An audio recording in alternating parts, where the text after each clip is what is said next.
Welcome to another episode of Founders Club. Today we're going to be talking to Tony Fletcher, a real estate industry vet with over 38 years of experience. He's owned and operated one of the top Keller Williams offices in his state, worked with EXP, and now owns the Big Block Realty Premier office in Orange County. Over his years in the business, he has recruited and trained thousands of agents, and he's going to be sharing some of his best practices with us. In this episode, we're going to be talking about his top strategies for how you can recruit agents to join your brokerage or team, his best tips for delivering a successful recruiting presentation, and his outlook for building and recruiting your real estate team or brokerage of the future. If you have any questions, make sure you put them in the box down below. Make sure you judo chop that like button so other people just like you can find this video. We also have a free Facebook group that you can join where we connect, collaborate on a weekly basis. Link in the description.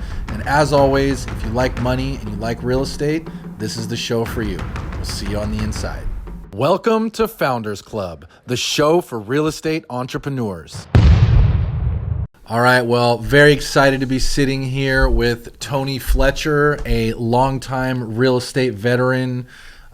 You've trained hundreds, if not thousands, of agents over your career, and really excited to just have a awesome dialogue about how we can grow our business, how we can thrive in today's market, and just get a little bit of that knowledge that you've got. Let's do it. So one thing I like to always start is just a little bit of background. Why don't you kind of tell us how you got into the game? I was in college. I was going to be a teacher. I went to a career day. I heard how much they make, and I literally dropped out when the semester ended. I was done. Got my real estate license when I was 20, and that's all I've ever done since. Really? Yeah. Really? Yeah.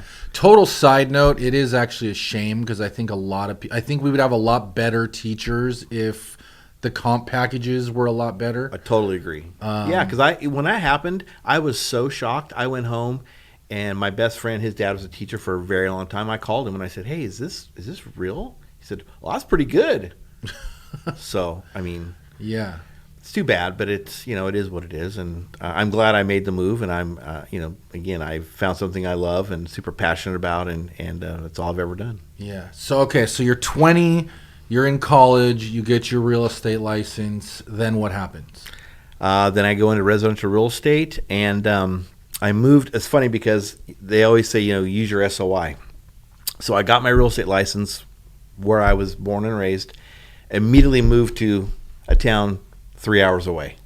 I didn't know. So no sphere of influence anymore. None. Zero. Okay. So one day I read the paper and they say, hey, Sony's going to open this chip plant on this road. And I looked at the title map, and one side was zoned for chip making and business, and the other side was all residential. But it was mostly farms, little farms and stuff. So I got this map, I laid it out, and I contacted all those farm owners. And I said, hey, would you be interested in selling? And one guy said yes. And that led to literally every single farm on this 2-mile road selling. I sold the farm to the developer. I sold the lots to the builders. And then I sold those homes to people. Wow. In one place. Yep. Yeah. I had no idea what I was doing. Like zero whatsoever. I was just green, and I'm just going to call these people, and the worst they can say is no. Yeah. I think that's actually an interesting point there, because I think that does stop a lot of people from making those calls, is because they're worried about the rejection. But when you're new and you're young, you kind of don't have that. Right. So I think that's something that we can all kind of go back to, is that mindset of like, what's the worst that's going to happen? They just say no, right? But the best thing that can happen is you get that first deal, then you turn that deal into multiple deals, and next thing you know, you've sold 30 to 50 properties in a very small area, and now all of a sudden you're the big name in that area in just a few years. Yeah, and that's exactly what happened. I mean, I just parlayed that whole thing from the one farm all the way down that road, and all those lots and all those homes. At the time, there was no big home builders, so every home builder bought 2 or 3 lots at a time. So there was 25 home builders. I had relationships with all those people. just off the phone calls to the, once I got that in my hand, I had it, right? So I really didn't need to call them.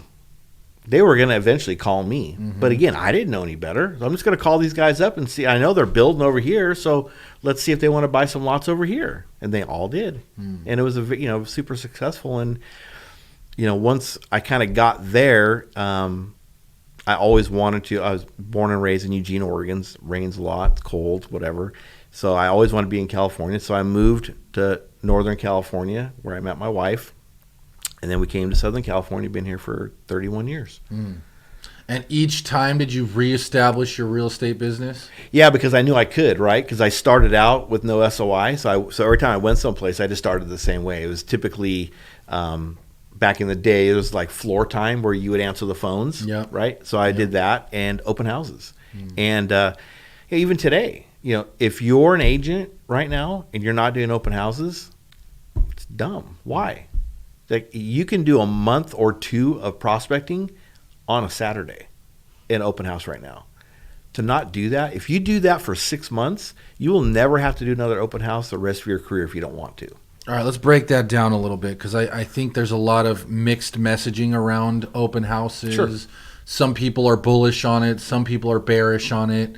I tend to agree. I think especially in inventory type markets, it's a great way to, you're sitting in a product that is available. Right. There's a lot of pent-up buyer demand. But let's talk about how to maximize an open house, how to leverage that to grow your business. Well, I think one of the things right now especially is this is the actual time in the market, and we've never really said this before, but you could actually sell the home you're sitting on. We've never said that before. Very true. Again, it's about letting the neighbors know that you're holding the house open, because those people, if that house, you're going to get 40 to 100 groups through that house on a Saturday. Okay, you're only going to sell to one. So what are the other 39 to 99 people? What are they going to do? Where are they going to buy? They want to buy in that neighborhood because they're there. So you got to let the neighbors know about the open house. You show them the open house. They will see the traffic. And then you just got to do your job, right? You just build rapport, get names and numbers. I mean, again, I see agents going to open house with stacks of flyers. Why? Take one flyer with a QR code on it, have them click it, and then guess what? Without asking for anything, you just captured all their information. There's your follow-up. And that's actually a really good tip. I mean, why? You know that if you've done open houses, half the time, I have an agent. The number's fake. The email's not real.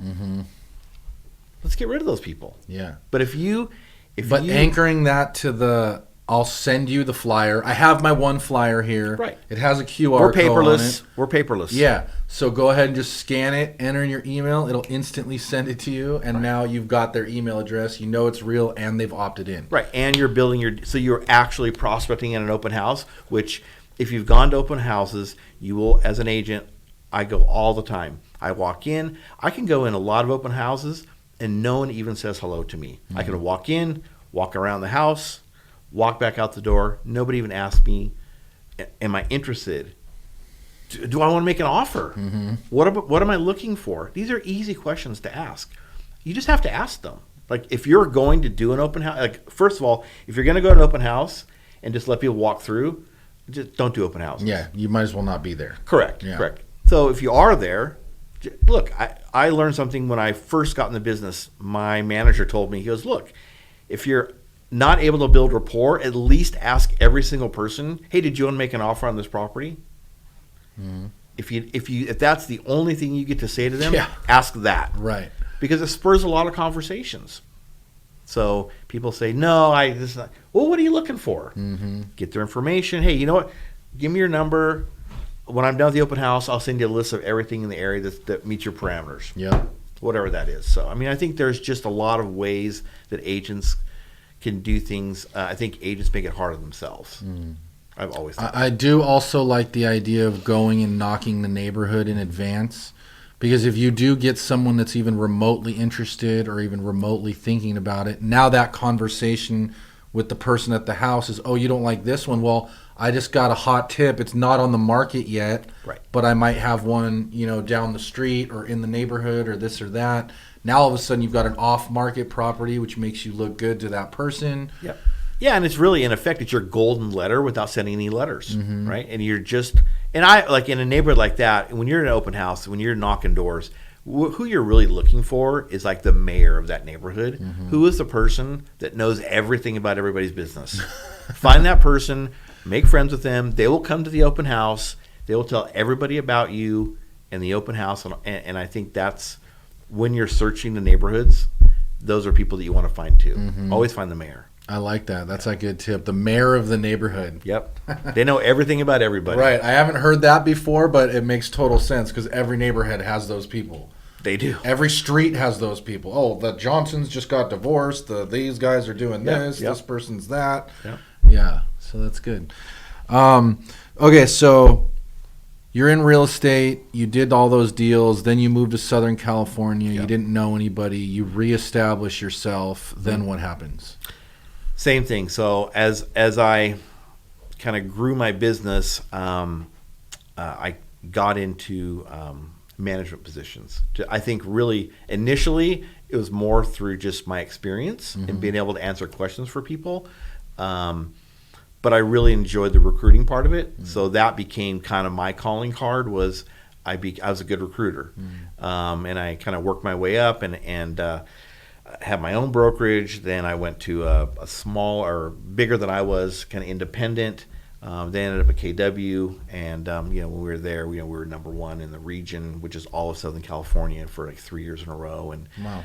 yeah, I mean, I think stuff like that it really helps you understand that you got to do the boring stuff. You just got to do it over and over and over, and once you become comfortable finding out what is the thing that I can do a million times, even though I'm bored and I'm still be good at it, you found that's your niche, right? So that became my niche. And I think that's, as when I left KW, that's what I was looking for.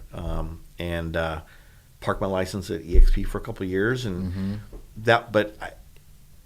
we had talked with you guys before we went to EXP, but we just weren't ready, right? So we had to kind of go through all that and kind of figure out what it is we wanted. And we realized that, it's not a virtual brokerage. Even though agents don't come to the office as much, they still want to have that kind of flagship. They want to be able to bring people there if they want to, place to work, a place to tell people this is where my office is. Because some people are more old school, especially in Orange County. There's it's an older demographic, especially of agents.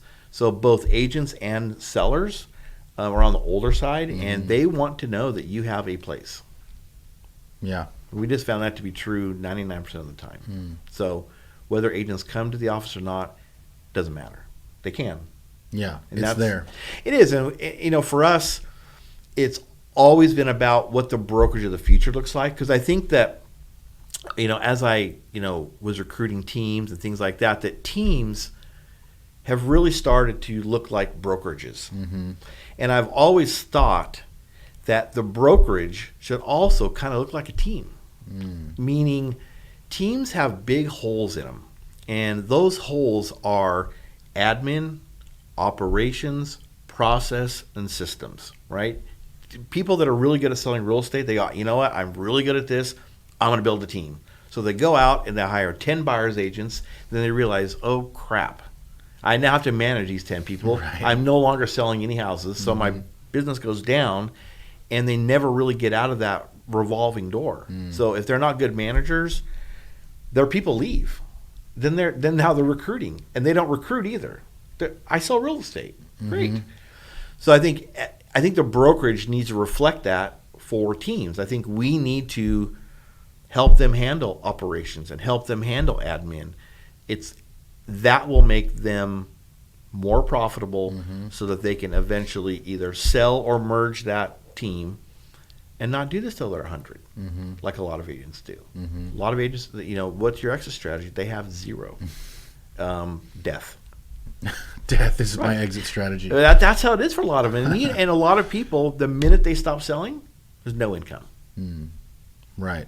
Right? So I think if we do less gatekeeping and more collaboration and become a part of those teams, it helps them retain people. It helps us retain people. And, I've always said that we're not successful until the agents are successful. So we got to make sure that they're successful first so that we can be successful. And then we can grow. And I think that's really what, for us, that's what Big Block brought for us, was the opportunity to, I can meet a team tomorrow in Miami, and we can merge that team into our brand and go into Miami and buy that franchise. And we're looking to do that. Yeah. And I think that there's a huge opportunity to do that because teams are really needing that additional hand-holding that the brokerage can bring them. Most brokerages don't do that. And I think one of the things that Sam said to me, and it's always resonated, is that Big Block is a buffet. We have everything. Take what you want and leave the rest. And what I told my wife was, the funny thing is that every brokerage is a buffet, but at all the other brokerages, you have to take everything and eat it all. You wake up in the morning at a big brokerage, they're looking to sell you something. They're not looking to help you enhance your business. Lots of training, sure, but they're selling you more stuff. But you're already paying a split and a royalty and office fees monthly. Why do you need to buy extra stuff? The answer is you don't, which is what brought us back to Big Block. So let's talk about recruiting a little bit, because I think that's kind of your superpower. Why don't you talk about, because you built a very successful Keller Williams office. You did the downline thing with EXP for a while. Now you're at Big Block, 100% commission model. What is the key to recruiting to build your team, your brokerage, your downline, your whatever it is? What does that look like? The basis of everything is appointments. And we talked about this earlier, is that I run the recruiting business exactly like you run a real estate business. Instead of going after buyers and sellers, I'm talking to agents. And when we do that, all we're looking to do is understand what is the agent need from us. And I've been to so many recruiting appointments where the person that's doing the recruiting, yep, they never shut up. We never do that. Like literally, we ask people, so tell me about your business, then we be quiet. And that can take a minute, 10 minutes, or an hour. Doesn't matter. Until they're done talking, we keep our mouth shut. Let them tell you. They will literally tell you what they need, and then you can help shape the solution through what your brokerage can do for them.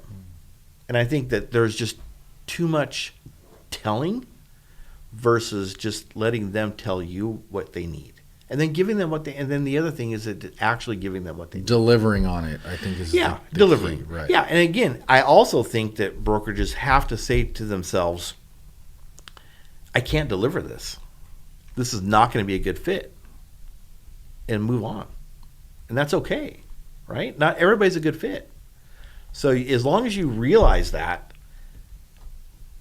I think that you're going to be way better than most. And then, the other thing too is that when people are selling stuff or recruiting, when people say yes, stop. Right? Just sign them up. If they say, so when do you want to? I'm ready to go now. Great. Yes. Let's get going. Yeah. The appointment is over. Right. Exactly. Over. Yeah. It is over. Stop talking. Yeah. You don't need to sell me anymore. I'm already sold. Right. I want to start. Let's go. And then, great. Because when we do an appointment, the first thing we say when we walk in the door, before we say anything else, is, so are you ready to sign up today, or did you still have questions? Right. More people, you would die how many people say, I'm ready to go. Because you know what? They got Google. They're looking you up. They go to your website. They know who you are. They go to your LinkedIn. They know all about you before they sit down. And so the people that have done that are super analytical and already know, like, this, I'm going with these guys, save yourself the hour. Yeah. Save them the hassle. Yeah, it's funny. It reminds me of a story. We joined a high-end mastermind called War Room, and Frank Kern, who's like a marketing legend in the digital space, He was the one that we did the appointment with when we were thinking about joining. And the first thing, he sits us down. We're in the war room booth, like it was at a big conference, so there's people everywhere. And he was just like, would you like to hear my, what did he call it? He's all, would you like to hear my hardcore close? We were like, yeah, we want to hear it. What is it?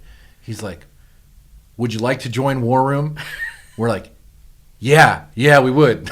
And that was it. And then it was like, great, here's the forms to sign up. It wasn't some big presentation. It was nothing. It was like, because we already knew we wanted to do it. To your point, we had researched it. We had been to the conference a few years prior. We knew all about it. We'd seen who was in it. And we were ready to go. Right. Yeah. And you don't need a long. And again, people, bring presentations. And all. I take a pen and a notepad. Mm-hmm. That's all I take, because I take some notes if they're telling me stuff. But other than that, it's about, again, helping them shape the solution for their business, especially agents people that are coming on as new agents.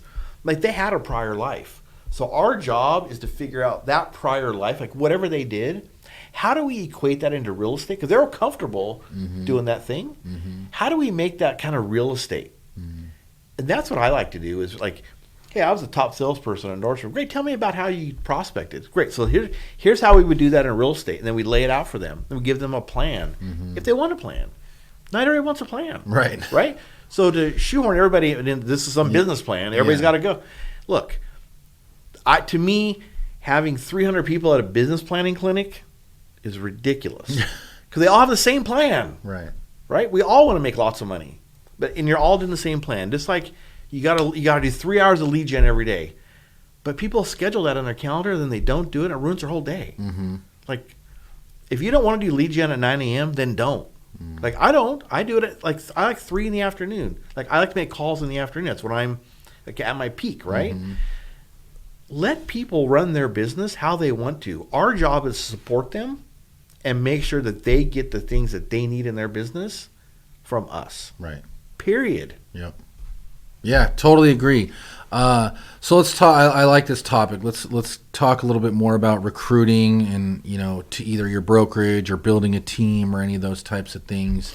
I like the thought that you're treating it just like an agent would treat their business, right? You're making calls every day, you're generating leads, you're following up with leads, you're making presentations, and you're closing. Yep. So let's kind of break down each of those steps. Like when you're doing your lead gen, and I also like the idea of doing it when it feels good for you, because I think a lot of the gurus and whatnot, they teach first thing in the morning you do your prospecting, and I do think that somewhat has its advantages. Like going to the gym in the morning just to get it out of the way is good, right? But it's not good for everyone. Like for me, I move slow in the morning. I've tried the miracle morning. I've tried going to the gym in the morning. I've tried doing anything in the morning, and it's not for me. Right. But then I could easily work until 10, 11, 1 o'clock in the morning. Right. And that's my thinking time. I'm clear-headed. I'm focused. So for me, I like to work at night. Right. Which is counterintuitive to a lot of people. And I like the idea of you prospecting in the afternoon because that's when it feels good for you. Mm-hmm. So let's talk about some tips on just who to call, how to call, and all that in terms of the lead gen. Yeah. Well, I mean, I think that, again, we're going to target productive agents. Non-productive or new agents, they always seem to find you. Especially at 100% shop. A lot of agents don't know the differences between everybody, right? Mm-hmm. So 100% commission is a great hook, and it gets them to call and ask questions. When they realize that, this is 100%, but it's not 100% hang your license and see you later. It's 100% full service, brand freedom, broker of record is there every day. Whatever you need, we will get for you. Mm-hmm. I mean, it's like the answer is yes. What is the question? Mm-hmm. That's kind of how. So who we're going after is we're just making calls, and I'm a big mini oars in the water kind of guy. So I want ads running. I make calls. We send marketing emails. We do all of that. Okay. And so my favorite way to do calling is when we send a marketing email, we average like 25% open rate. If you open my email, I will be calling you. And then it's just like, hey, how are things going? What's the market look like for you? How's your year going? If I know them, even better. But for the most part, it's just they open the email. So there's something in their head that said, this is interesting to me. So I want to call and see if it's interesting enough to get together. So I like that. That's a really good thought. I want to hit on that a little bit. I also I love the idea of knowing your hook, right? In your case, it's 100% commission. In someone else's case, it might be providing leads. Right. In some cases, it might be whatever it is, culture. Right. We do prospecting every day from this time to this time and whatever. So there's a bunch of different hooks out there. So getting really clear on what your value proposition is, number one. Huge. And then number two, I love the idea that you're making your prospect easier because it's still cold calling in a way, but to your point, like if they've opened an email, they at least have an idea of who you are, what you're all about. And so how are you finding those people to email? And then I'm guessing it's just your whatever email provider you're using lets you know who's opened. Yeah. You go check We that. use Flowdesk. Okay, Flowdesk. Yeah. Nice. Yeah. And super easy. Okay, so who are you putting in there, and how many emails are you sending, and then of those, how many hand raisers are you getting? So we're sending out about 11,000 emails each time. I just got the productive agent list from my title rep. Okay. That go in the Flowdesk, and we craft an email. And craft is probably way too generous. It's not that great. It's very simple. Right. Super simple. Right. Yeah. And then once they go out, they kind of go out in batches. It takes about 24 hours for the whole 11,000 to go out. Once they start to hit, then we can also go in and we sort by opens. So it's great because some people will look at your email 8, 9, 10, 11, 12 times. And you're like, okay, I'm calling that guy right now. Yeah. Because obviously there's some issue.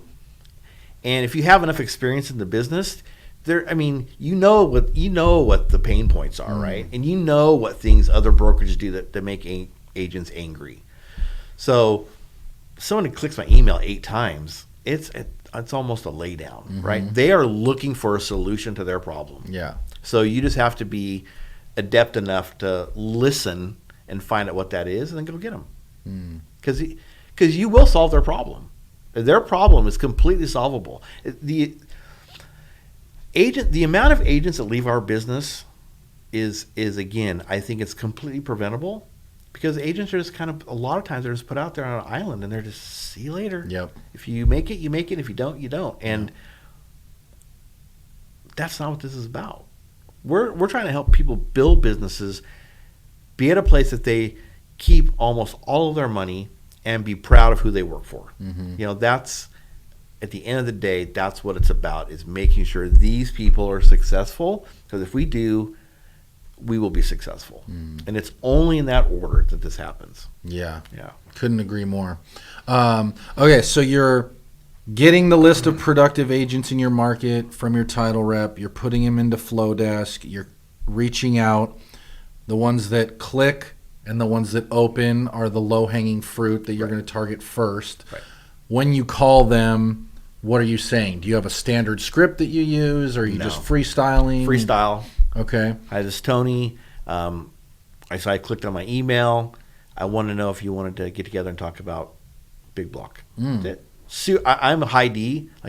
So straight to the point. Yeah, because remember, if we're sending out 10,000 and we get 20% open rate, that's 2,000 people. Right. We're probably never going to get through that many people. Yeah. So it's just like, so I'm looking for low-hanging fruit, right? I'm looking for the people that are, because we already know that all these people have production. So they're a great fit for the model. So I'm just going through really as fast as I can. Yeah. You meet, yes or no. Meet, yes or no. And then move on to the next. And I do think that is the best way to prospect. I think a lot of times people get attached to a script where they're like, oh, I got to get all the way through my script. And then all of a sudden it becomes more about the script than just asking questions and listening to what the person is saying which is ultimately like the way that you're going to convert them down the path. Right. So you've got these people, you're calling. Are you interested in learning more is basically the conversation. Right. Like, here's who we are, here's what we do, here's how we do it. Are you interested in learning more, yes or no?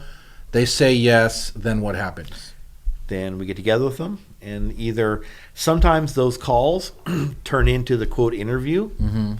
Because if they really, a lot of times they'll just, again, realtors are very expressive people in general. If they start to express all that, I'll just sit there. Let's go right now.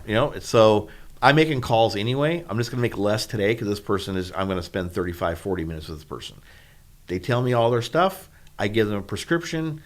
If we meet eye to eye, then we get together, either send them a link to sign up, meet them in person to fill out paperwork, or DocuSign, whatever they want to do. So, and we do a lot of those. I mean, I was still at KW when the pandemic first started. We signed 130 people, phone call, DocuSign, in 1 year. That's a lot of people. Yeah. I didn't think it would work, but especially during the pandemic too. Yeah. Yeah, that's crazy. Yeah. So you're calling them, you're having these conversations, the people are interested. Sometimes you're able to close them over the phone. Sometimes they want to come in and meet with you. What percentage does that break down? Like, what percentage are you closing relatively quickly versus just putting in your pipeline for later on? So 9 out of 10 want to meet in person. Right? They just want to see that you're real, especially if they're not familiar with 100% commission. So they want to talk about that. They think there's way more to talk about than there really is. And that's why when we have a little sheet, it's all on one page. We bring it in and we just hand it to them right off the bat. It has the 3 plans we have and all the costs, and it's done.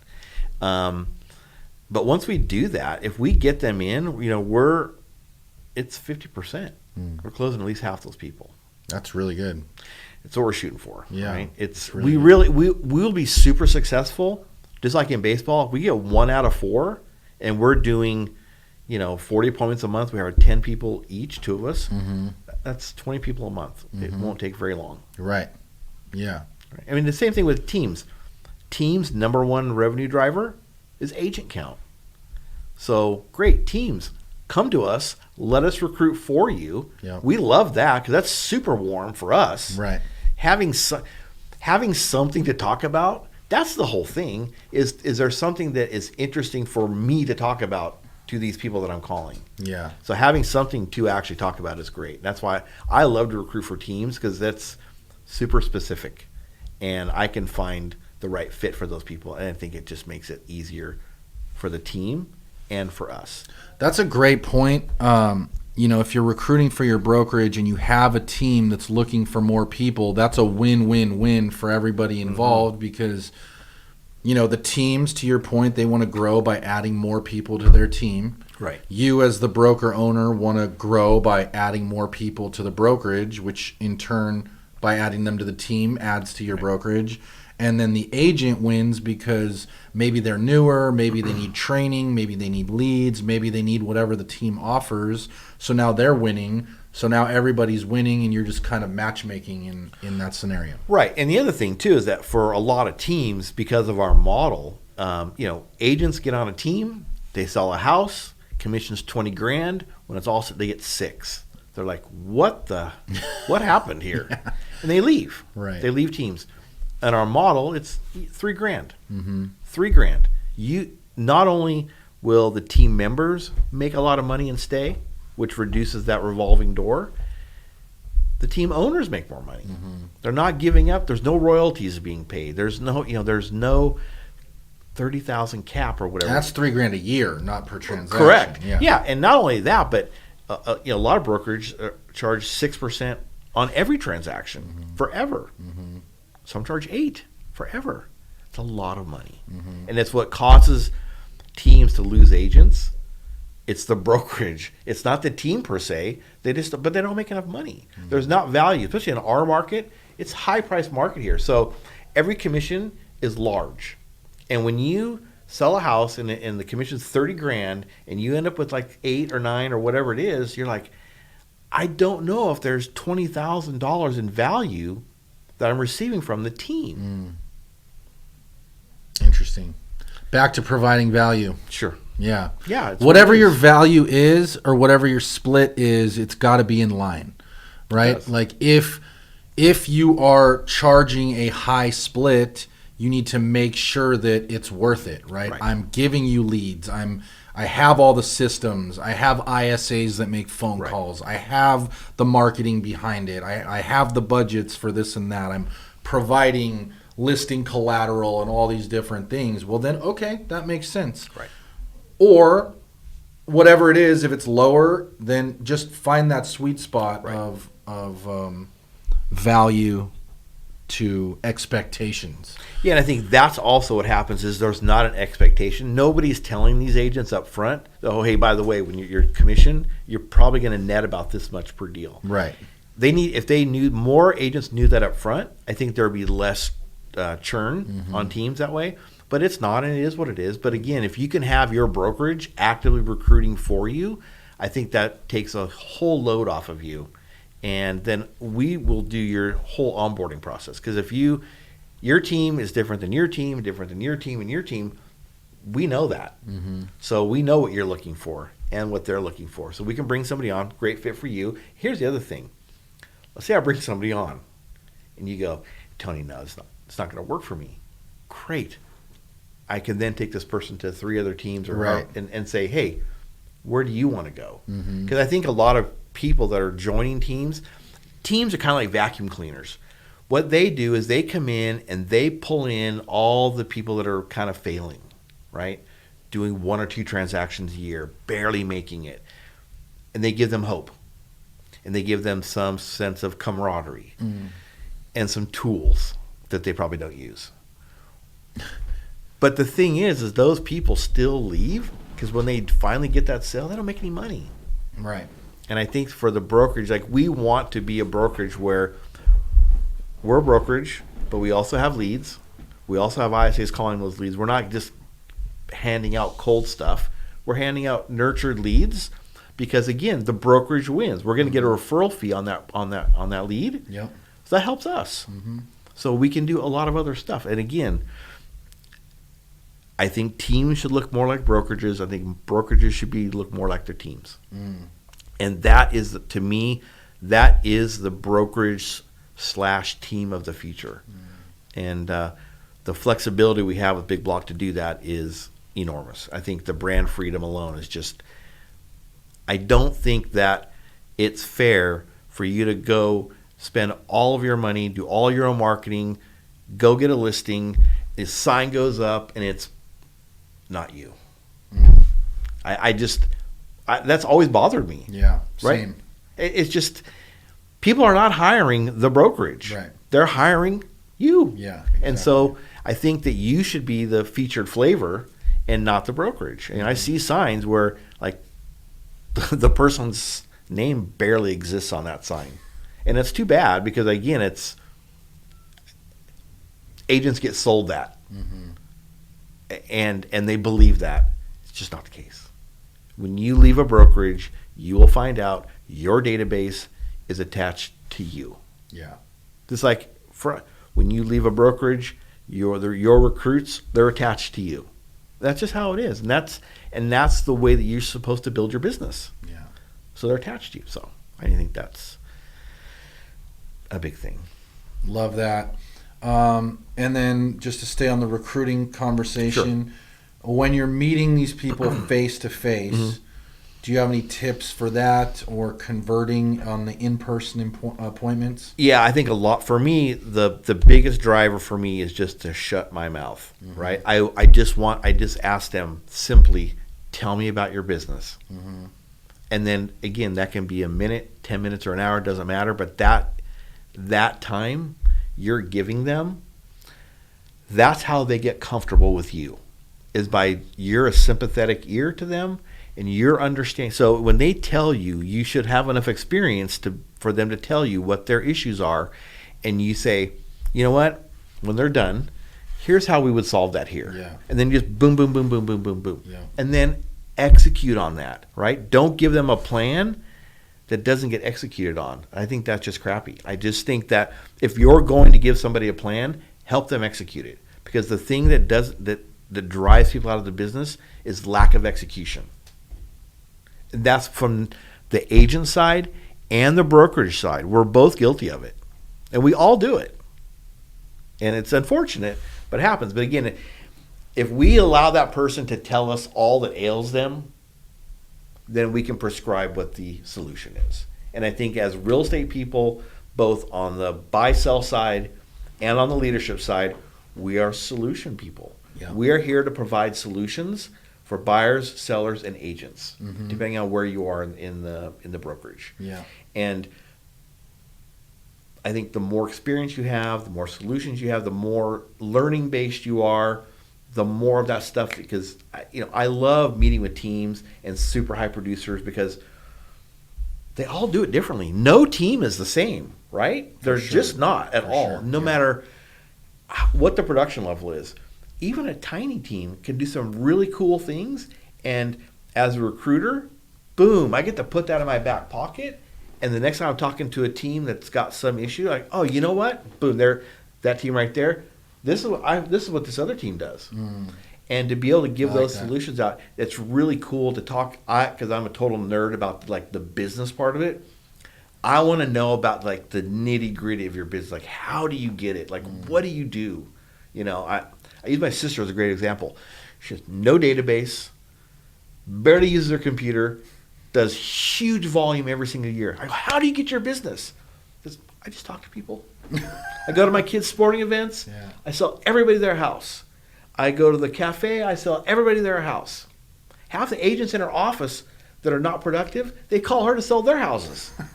That's the kind of thing that you learn along the way, and then you can then impart that knowledge to other people. And I think that leadership and brokers in general are super big gatekeepers of information. Why? Yeah.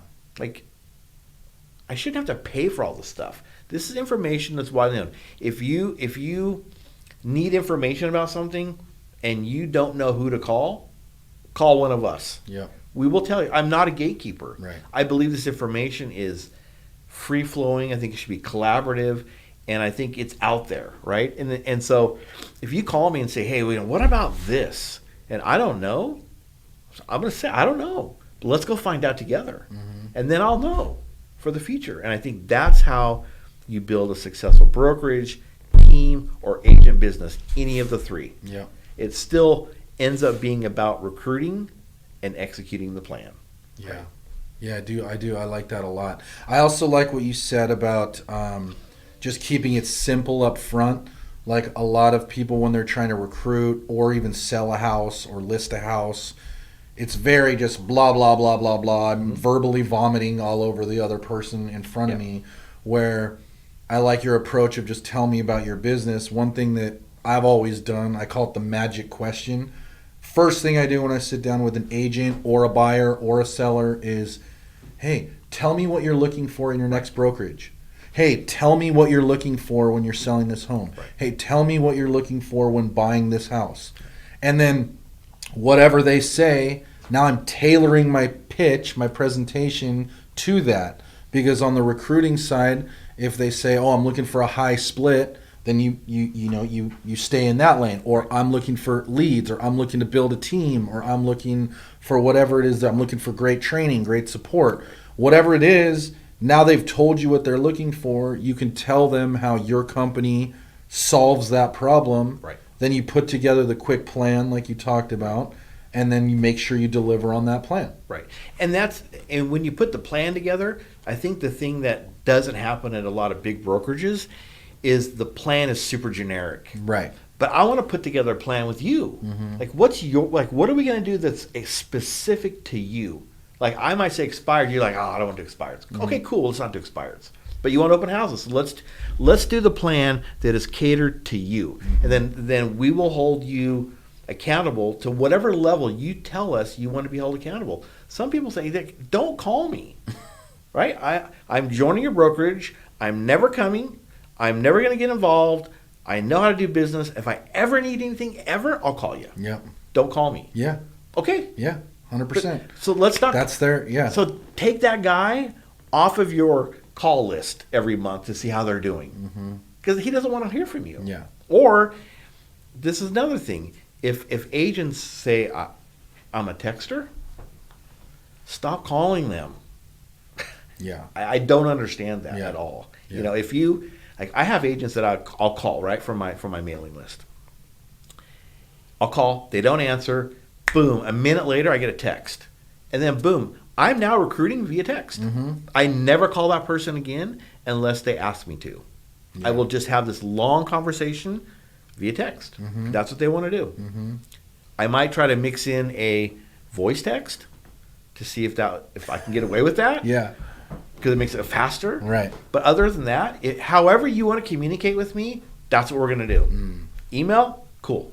Phone, cool. In person, cool. Text, whatever you need. Whatever you want to do, we are here to help you get what you want so we can get what we want. Yeah. Period.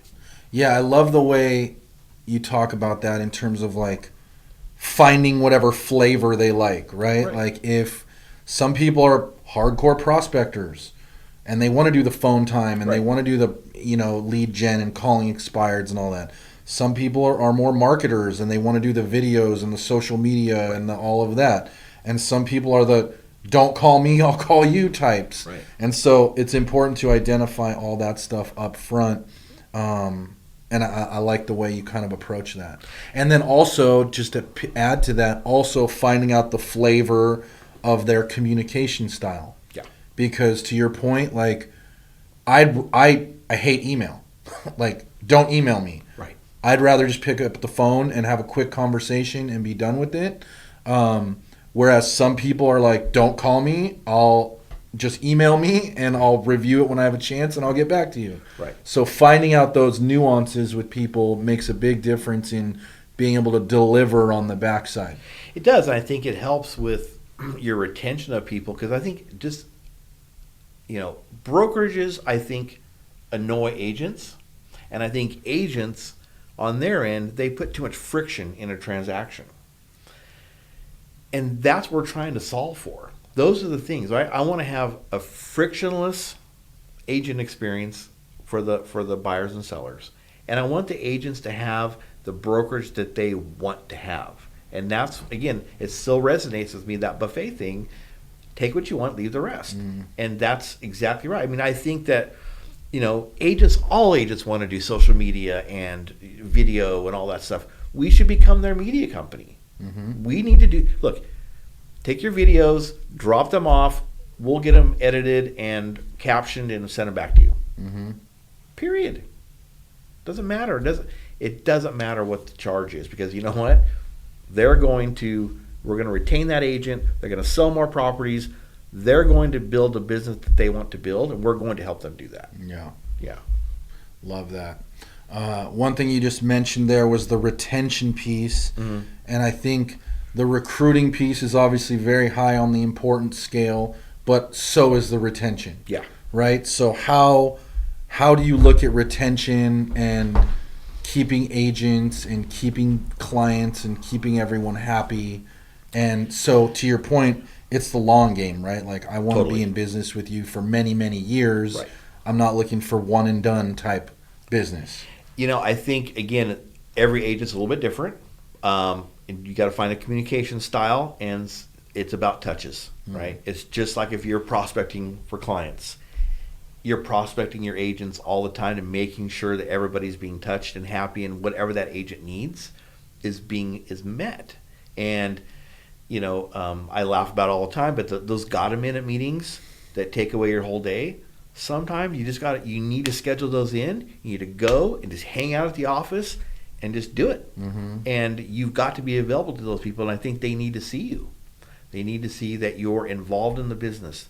I think that owners and founders should be doing some real estate deals, right? You need to see what's going on. Like, can you fill out a form? Can you explain to somebody? Yeah, I get it. I can get any trainer. I get the board to send somebody over. Right. But can I fill one out? Yep, I can. Do I coach clients across the country? Yeah, I do. So I can help you. I want agents to understand that we are, when I say full service, I mean full service. Whatever you need to have happen, we will get it done. And if we don't have it, you guys have always been super supportive. And like, what do you guys need? We'll get it for you. And that is, to me, huge. Yeah. And that solves for the retention piece. Because remember, if you have 100 agents in your brokerage, on January 1st every single year, you need to hire 30, 40 people just to stay at 100. If you have 200 or 300, those are big numbers just to stay even. So if you want to grow your brokerage, you better learn how to retain people. And our model is phenomenal. It does a lot of its own retention. Because when people, the agents that are good producing agents pay $3,000 up front and they're done for the year, like they're not going anywhere, right? And I'm triggered. I meet with them a month before their reset so I can find out what do we do good, what do we do bad, and what do you need that we can do for you. So that when they re-up again, that they're just like, hey, you know what? I need to have this, this, and this to really make my business go, or to go to the next level, or whatever it is. And they re-up. And I think those are things that, a lot of times agents just get shuffled to the side. Yeah. And some companies would just rather deal with the retention issues. I'm just not that way. I mean, to me, the word culture drives me nuts, right? I'm all for culture, right? Everybody should have a culture and a good, there should be some camaraderie and some people that are kind of working on the same type of things. But culture is a word, it means retention. So... yeah, I think people want something to be a part of. Yes. And when you give them that and you make them feel that connection, they're going to stay for that. That is the retention challenge. Right. Which I love the idea, of doing events and things like that, socials, just to get people together, break bread. I love the idea of the yearly check-in, like, hey, how'd we do? What do is there anything that we could be doing better? What could, getting that feedback. Yeah. But then just building that culture around support, around communication, really makes people kind of feel a part of it. And when they feel a part of it, they become ambassadors for the brand. Yep. They spread the word. They help with recruiting. They help with retention. They help with it kind of all just kind of the dominoes start to fall on the backside. They do. And I think also just as leaders, we just need to be authentic. Like, it's okay to not have the answer. It's okay that we fail sometimes. And we're not going to do everything perfectly. So if our people see us, failing forward and getting back up and making things better, that's a good thing, right? People want to be a part of stuff like that. It's not this cold, nobody cares about anybody. It's like we all care, and like I said in the beginning, is that we can't be successful until they are. So we need that to happen. That's a great way to look at it. It really is, and we can't grow without a base of support from our agents, because again, agents talk. Yeah. Pick up the phone. Hey, what do you guys think of Big Block? Are they good? What do you think? What's it like there? That's beyond my control. Right. But if the word is positive, then we're going to win. If the word's not positive, we got work to do. Exactly. And I think you go through periods where you have work to do. Yeah. Like, you kind of get big, you need more staff, you're struggling to find the right person with the right fit, and so you might suck a little bit. And you just got to work through it, And it's if you're touching your people and you're there and you're available and you're authentic and you're saying, hey, everything's not perfect, but we're doing our absolute best to make it perfect. Yeah. That's all you can do. Yeah. And exactly. people like that. People like that you're truthful with them, not just spinning some yarn all the time, trying to get them to stay. It doesn't work. Yeah. And I think that's actually the last piece of that puzzle for retention is delivering the value that you said you were going to deliver up front. Right. As long as you continue to deliver that value, you continue to meet expectations, that is what the agents want over the long term. Right. Right. And because I can't tell you how many times we hear, oh yeah, my agent or my broker promised me this and that and that, blah blah blah blah, and didn't do any of it, and now I'm coming to you because, whatever. Same thing with teams. Oh, I left that team because they said they were going to give me this and that, and they didn't. Right? Like a lot of people, they'll make all these promises. They promise the moon and the stars up front to try to get people in, Right. and then they just forget about it and move on to the next. Right. And I think that's why, a lot of these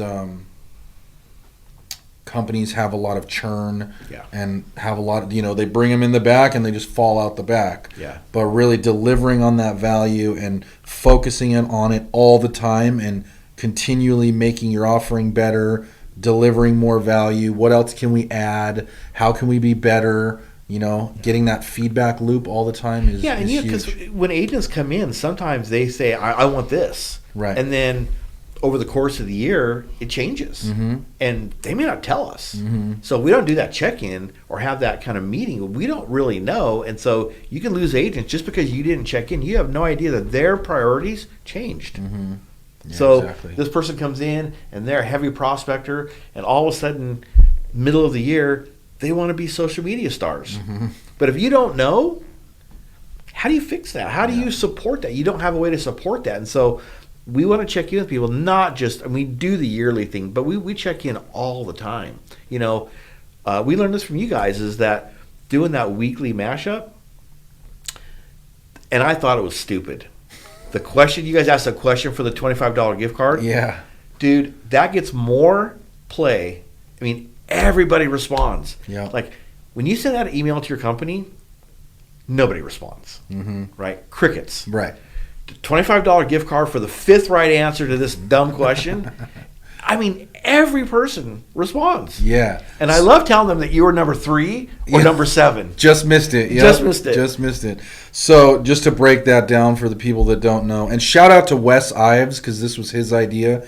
Great idea. Yeah, he gave it to us in a meeting because we were kind of saying the same thing. We're like, man, we send out these emails every week. There's lots of good stuff in there, but like we get no responses. Right. Well, and he was like, well, why don't you add a trivia question in there? And the way our weekly email works is we send out basically just 5 points, bullet point format. There's 5 bullet points each week, and it's just things that are coming up, trainings, socials, updates, contract updates, new videos, all the just stuff that we're doing. We call it the Monday Mashup. So when the Monday Mashup goes out, now we added, thanks to Wes, that question that's just a basic trivia question, like what country is the Eiffel Tower located in? Just anything, has nothing to do with real estate. It can, but it doesn't have to. Right. And then we offer a $25 gift card to the 5th person who answers it correctly. And now, I mean, we get like 70% open rate on those emails, and we get like 30% responses. Right. And so now what that does is it helps with email deliverability, because the Googles of the world and all these email providers, they like when the email gets opened, but they like even more when an email gets opened and then a reply gets sent out. Right. So now our emails show up better, and it just kind of builds upon itself just by adding that one little question in there every week. And, it costs us a grand total of $100 a month. But the agents love it. They have fun with it. We have fun with it. So we're trying to figure out how to take that, and we want to send that out to our whole database of agents to see if it will make our response rates better. Because, again, like you said, opens are great, but opens with responses, again, it just makes your job easier. Yeah. So try that. That's actually a really good idea. I'm definitely going to. Yeah. So we'll see what that looks like. I think I didn't know your response rate was that good. I would have done a long time ago, but we're going to definitely do that. Yeah. Shout out to Wes on that one. I wish I could take credit for it, but that was his idea, and it was awesome. Great idea.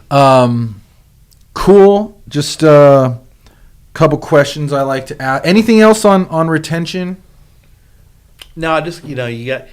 I will say this: if you're, I'm a super high D. So I'm not a relationship I'm not going to maintain relationships with every single person. I'm kind of like this, right? I move around, I do all this stuff.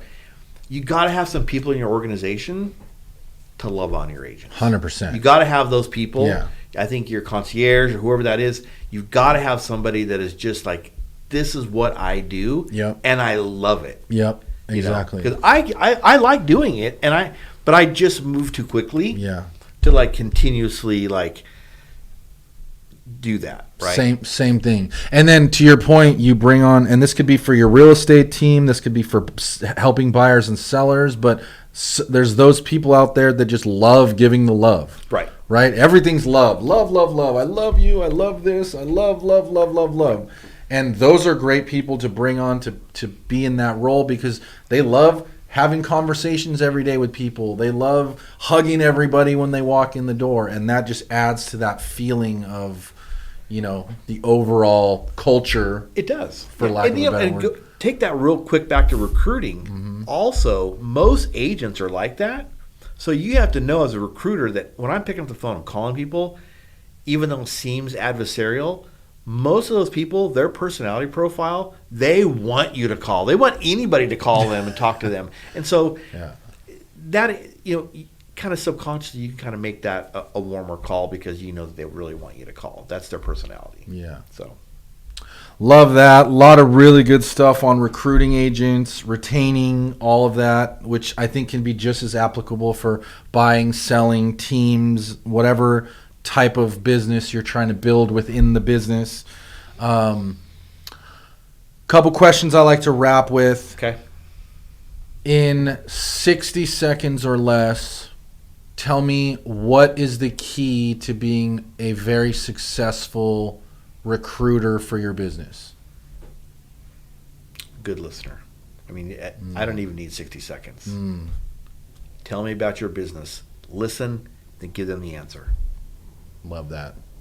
Yeah, very simple. But, that is back to the magic question, right? Like, what are you looking for in your next brokerage? What are you looking for when you sell this house? What are you looking for when you buy this house? And then just tailoring the presentation to that, listening to the answers, and connecting the dots. And we're also when we're talking to people, we're also very assumptive. It's almost as if they've already joined, and we're having our first, going through their, what their business plan's going to look like. Ooh, I like that too. Yeah. Very assumptive. Always be assumptive. Always. I would say. Always. I would say, yeah, yep. Definitely. Last question. Okay. I have 2 young boys at home. Okay. They are now 6 and 7. And if you were coaching them on how to be successful in life and business, what would you tell them? I have a 7 and 9-year-old. And our house, we're not allowed to use can't. And we never give up. And I've heard both kids, I don't know if we get choked up, but I've heard both kids say it multiple times when I'm not in the room. You can't give up. Sissy, you can't give up. Oh, I love that. Yeah, that's what I would say. You can't. You can't. Yeah, that's really good. Well, Tony, really appreciate it. For any agents that want to learn more, how can they reach out to you? What's the best way to get in contact? Email me, text me, call me. My number, can I give my number? Yeah, of course. 714-809-0003 or tony@directreo.com. And I will be, I'm available all the time.